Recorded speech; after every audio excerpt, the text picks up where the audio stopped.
जो लहसुन इसलिए नहीं पाई जाती क्योंकि प्याज और लहसुन का जन्म गंदगी से हुआ, राक्षस के मल से हुआ, इसलिए वो गंधक, उससे दुर्गंध बहुत आती है। अच्छा, हमको सिखा दिया है।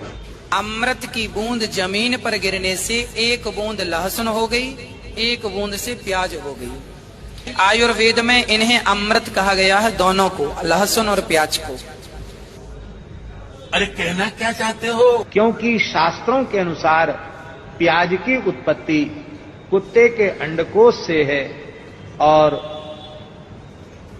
लहसुन की उत्पत्ति कुत्ते के नख से है। जो गौ माता है उसके जहां हड्डी गिरी वहां से लहसुन उगा, और जहां फ्लैश गिरा वहां से प्याज उगा। तो इसलिए अगर हम प्याज लहसुन खा रहे हैं तो बेसिकली हम गौ माता की हड्डी और मांस खा रहे हैं, उसकी ट्रांसफॉर्मेशन खा रहे हैं। वे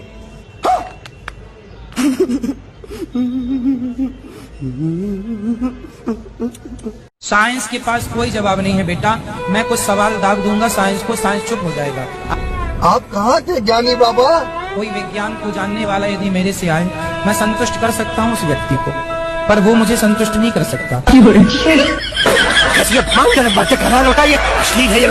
और अभी तो रुको, संसार के हर व्यक्ति के, चाहे पशु हो या व्यक्ति, उसके मूत्र से दुर्गंध निकलती है, पर एक गाय का मूत्र ऐसा है जिसके मूत्र से भी खुशबू निकलती है। ये तो लेटेस्ट न्यूज है। किसी का ब्लड प्रेशर हाई हो, किसी का लो हो, तो गाय के वो यहाँ पर जो होता है ना, उसके हाथ फेरने से ब्लड प्रेशर कंट्रोल होता है। आश्चर्य आप मानेंगे, अमेरिका जैसे देशों में गाय को हाथ फेरने के 250 रुपए लगते हैं। फेंको, फेंको अपनी पूरी शक्ति के साथ फेंको। गाय ऑक्सीजन लेती है और ऑक्सीजन ही छोड़ती है। चुप हो जा, साथ में फेंक। युग में आदमी सिर्फ पैसे के पीछे भाग रहा, ना भक्ति से मतलब, ना ज्ञान से मतलब, ना वैराग्य से मतलब। उसे लगता पैसा पैसा पैसा, ऐसा उसे आजकल दुनिया वालों को देखकर ऐसा लगता है जैसे ये मरेगा तो पूरा लेके मरेगा, पूरा बांध कर ले जाएगा। मोर मोरनी के बीच में कभी संसर्ग नहीं होता। और हमारी बात पर ध्यान देना प्यारे, मोर जब नृत्य करता है तो मोर की आंख से जो आंसू निकलता है उसी को मोरनी पान करके गर्भवती हो जाती है। मोर मोरनी के बीच में कभी संसर्ग नहीं होता। इस देश में कंठी वाले बाबाओं की कोई कमी नहीं। एक से एक बुद्धू यहाँ बाबा बने बैठे।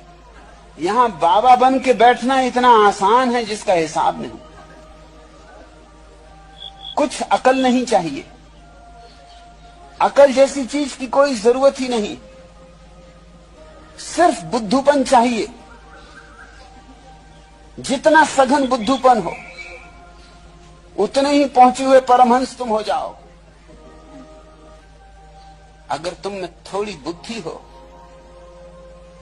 तो इस तरह के जालों में तुम पड़ोगे नहीं।